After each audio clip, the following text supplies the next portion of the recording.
ओमराजे निंबाळकर यांच्यासह इतर 5 म्हणजे 6 खासदार सध्या शिंदेच्या शिवसेनेमध्ये जाणार आहेत। इतर 5 खासदारांपेक्षा ओमराजे निंबाळकरांना सध्या मोठ्या प्रमाणावरती ट्रोलिंगचा सामना करावा लागतोय।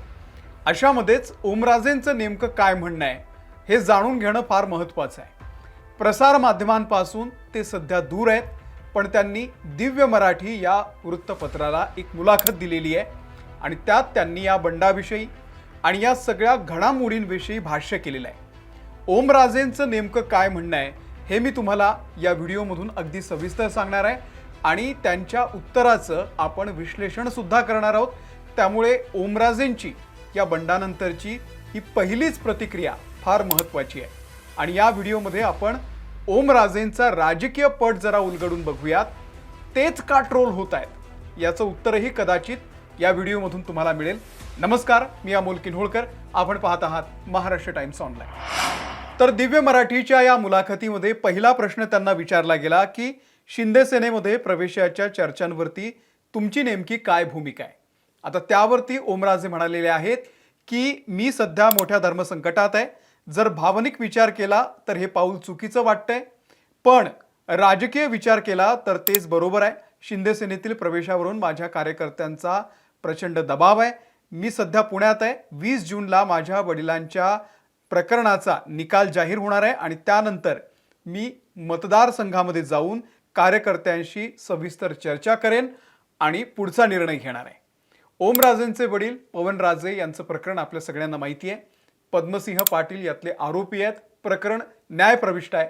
तो निकाल शनिवारी 20 तारखेला लागणार आहे आणि त्यानंतर मी मतदारसंघामध्ये जाईल आणि लोकांशी थेट बोलणार आहे, त्यांना थेट विचारणार आहे, असं ओमराजेंचं म्हणणं आहे। आता दुसरा प्रश्न विचारला गेला की पक्षांतराच्या मागे काही आर्थिक व्यवहार झाल्याची चर्चा आहे का। त्यावरती ओमराजे म्हणाले की पैसे घेतल्याची चर्चा पूर्णपणे खोटी आहे, तथ्यही नाही। माझ्यासाठी पैसा आणि सत्ता हे नेहमीच गौण राहिलेलं आहे।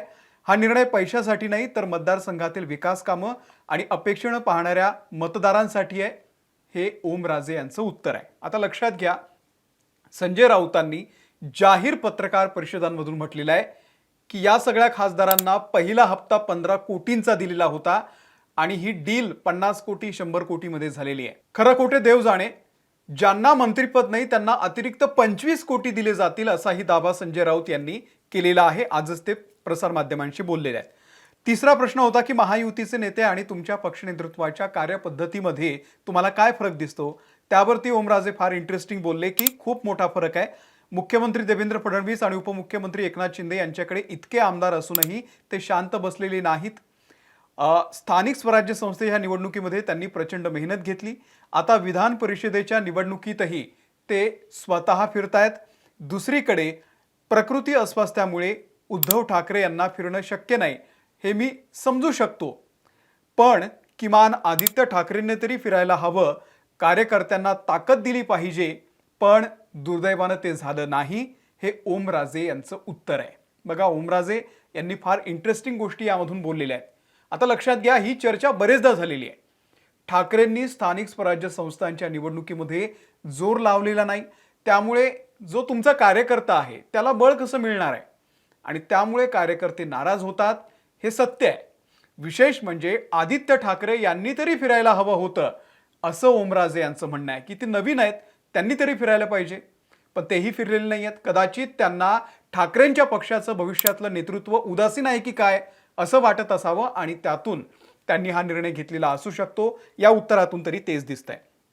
पुढचा प्रश्न होता भविष्यामध्ये उद्धव सेनेमध्ये काय अडचण दिसते।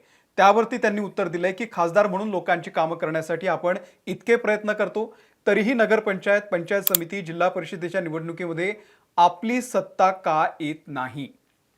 पुढे ते म्हणालेत की हा प्रश्न पडल्याशिवाय राहत नाही। ही स्थिती राहिली तर भविष्यात माझ्या राजकीय अस्तित्वाला देखील धोका निर्माण झाल्याशिवाय राहणार नाही। अशा वेळी लोकप्रतिनिधी म्हणून मी काय करावं। ओमराजे यांना असं वाटतंय की स्वतःच्या राजकीय भविष्यात त्यांना या पक्षामध्ये तरी सध्या दिसत नाही आणि आता काही गोष्टी आपण जरा नीट समजून घेतल्या पाहिजे। आपल्याला आठवत असेल, नुकत्याच पार पडलेल्या जिल्हा परिषद असतील, पंचायत समितीच्या निवडणुकांमध्ये ओमराजे आणि त्यांच्या समर्थकांना किंवा ठाकरेंच्या शिवसेनेला म्हणावं तसं यश मिळालेलं नाहीये। राणा जगजितसिंह पाटील आणि त्यांचे पुत्र मल्हार पाटील यांनी ओमराजे यांच्यासमोर तगडं आव्हान उभं केलेलं होतं. जिल्हा परिषद निवडणुकीमध्ये ओमराजेंना 55 पैकी फक्त 6 गटांमध्ये यश मिळालं. जिल्हा परिषद अध्यक्ष म्हणून राणा पाटलांची पत्नी अर्चना पाटील या बसलेल्या आहेत.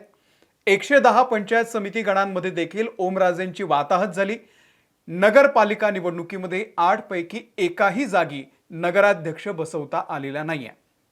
राणा जगजितसिंह पाटील आणि पालकमंत्री प्रताप सरनाईक यांच्या पुढे ओमराजे तोकडे पडले. वरून पक्ष नेतृत्वाची देखील काही साथ मिळत नव्हती हे स्पष्ट आहे. पदाधिकारी आणि कार्यकर्त्यांचा दबाव वाढत होता.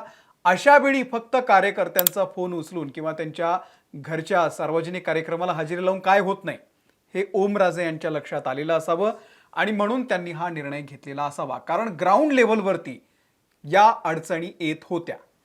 त्यानंतर त्यांना पुढचा प्रश्न विचारला गेला की मतदारसंघामध्ये कामं करताना नक्की काय अडचणी आहेत.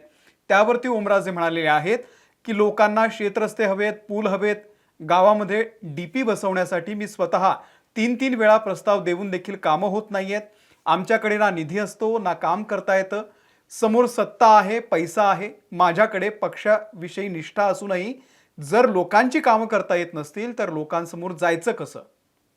शेवटी कोरड्या हातानं मी कधीपर्यंत फिरणार. त्यामुळे आता दुसरा पर्याय उरलेला नाही असं ओमराजे यांनी हे बोललेले आहेत. ही खरं तर त्यांच्या मनातली खंत त्यांनी बोलून दाखवलेली आहे. आणि जो लोकप्रतिनिधी मतदारसंघामध्ये जातो तेव्हा त्यांच्याकडून लोकांच्या अपेक्षा असतात आणि त्या अपेक्षा पूर्ण होत नसाव्यात म्हणून ओमराजेंनी हा निर्णय घेतलेला असावा. अर्थात ही त्यांची पहिली प्रतिक्रिया होती. तुम्ही निवडून आलात म्हणजे झालं असं होत नाही. हल्लीचं राजकारण बदललेलं आहे. तुम्ही निधी सुद्धा आणला पाहिजे, लोकांची कामंही झालेली पाहिजे आणि हे तेव्हाच होतं जेव्हा तुम्ही सत्तेच्या जवळ असता. तोपर्यंत ते होत नाही. आता शेवटचा प्रश्न त्यांना विचारला गेला की तुम्हाला पक्षप्रवेशासाठी पैसे दिल्याची आणि Y+ सुरक्षा पुरवल्याची चर्चा आहे.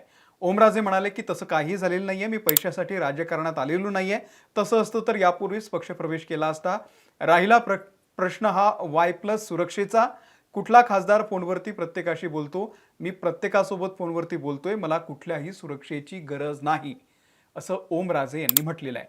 ही झाले ओमराजे यांची मुलाखत. ही त्यांची पहिली प्रतिक्रिया होती म्हणून आम्ही तुम्हाला ही सांगितले. मला वाटतं ओमराजेंविषयी ज्या चर्चा सुरू आहेत त्यावरती त्यांनी हे उत्तर दिलेलं आहे. तुम्हाला त्यांच्या या उत्तरांबद्दल नेमकं काय वाटतंय आम्हाला खाली कमेंट करून नक्की सांगा. आता आपण हे समजून घेतलं पाहिजे की ओमराजेच का ट्रोल होत आहेत. सोशल मीडियावरती त्यांचे 15-20 हजार फॉलोअर्स कमी झाल्याची चर्चा आहे. पण हे फॉलोअर्स त्यांच्या मतदारसंघातले आहेत का हे कळायला मार्ग नाही आहे. कारण तसं काही ट्रॅकिंग सिस्टीम आपल्याकडे नाही आहे. कारण मधल्या काळामध्ये त्यांना महाराष्ट्रातून एक मोठा चाहता वर्ग लाभलेला होता. विशेषतः ते पुरामध्ये उतरून लोकांना वाचवत होते तेव्हा. आणि आपण कसे ठाकरेंचे एकनिष्ठ आहोत हे त्यांनी वारंवार आपल्या मुलाखतीतून सांगितलेलं होतं. त्यामुळे त्यांच्याकडून खरं तर ही अशी अपेक्षाच नव्हती. फेसबुक असेल, इंस्टाग्राम सारख्या प्लॅटफॉर्मवरती त्यांना फॉलो करणारा एक मोठा वर्ग आहे. राजकारणासोबत त्यांच्या फिटनेसचं सुद्धा त्यांना एक मोठं वेड आहे. ते सारखे आपले फिटनेसचे व्हिडिओ टाकत असतात.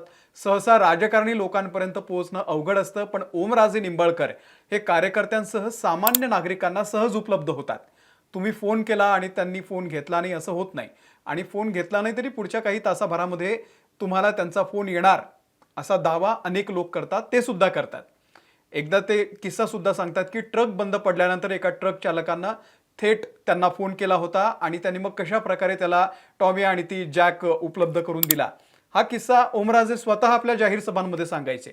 त्यामुळे लोकांमध्ये असलेला नेता अशी त्यांची जी एक ओळख होती, साहजिकच एक आदर्श नेता म्हणून इमेज मिळवल्यानंतर जेव्हा पक्षनिष्ठा सोडली जाते, विचार सोडला जातो, तेव्हा अर्थात लोक ट्रोल करतात.